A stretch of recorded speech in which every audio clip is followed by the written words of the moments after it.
America feels like it's unraveling. Though we live in an era of relative peace and comfort, we have settled into a mood of pessimism about the long-term future, fearful that our superpower nation is somehow rotting from within. Neither an epic victory over communism nor an extended upswing of the business cycle can buoy our public spirit. The Cold War and New Deal struggles are plainly over, but we are of no mind to bask in their successes.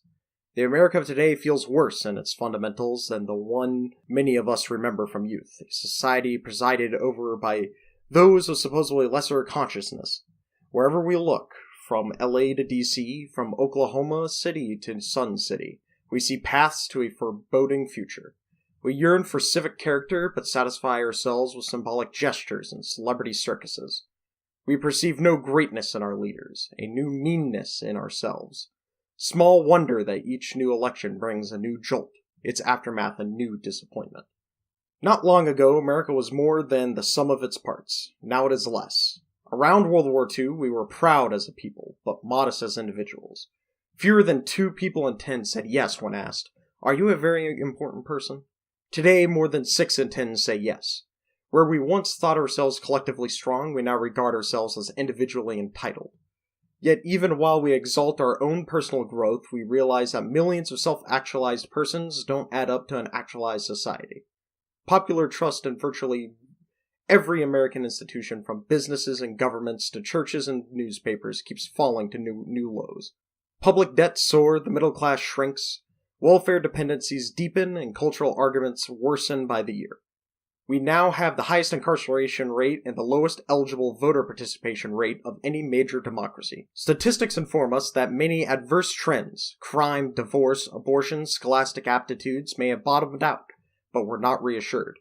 Optimism still attaches to self, but no longer to family or community.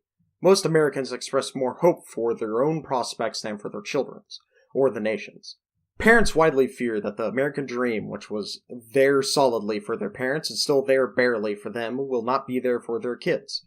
Young householders are reaching their mid-30s never having known a time when America seemed to be on the right track.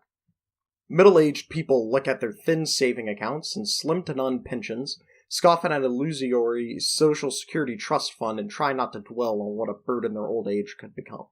Seniors separate into their own leisure world, recoiling at the lost virtue of youth while trying not to think about the future. We perceive our civic challenge as some vast insoluble Rubik's Cube. Behind each problem lies another problem that must be solved first, and behind that lies yet another and another ad infinitum. To fix crime, we have to fix the family, but before we do that, we have to fix welfare, and that means fixing our budget, and that means fixing our civic spirit, but we can't do that without fixing moral standards, and that means fixing schools and churches, and that means fixing the inner cities. And that's impossible unless we fix crime. There's no fulcrum on which to rest a policy lever. People of all ages sense that something huge will have to sweep across America before the gloom can be lifted. But that's an awareness we suppress. As a nation, we're in deep denial. While we grope for answers, we wonder if analysis may be crowding out our intuition. Like the anxious patient who takes 17 kinds of medicine while poring over his own CAT scan, we find it hard to stop and ask, what is the underlying malady really about? How can we best bring the primal forces of nature to our assistance? Isn't there a choice lying somewhere between total control and total despair? Deep down beneath the tangle of trend lines, we suspect that our history or biology or very humanity must have something simple and important to say to us. But we don't know what it is. If we once did know, we have since forgotten. Wherever we are headed, America is evolving in ways most of us don't like or understand. Individually focused, yet collectively adrift, we wonder if we're heading towards a waterfall. Are we?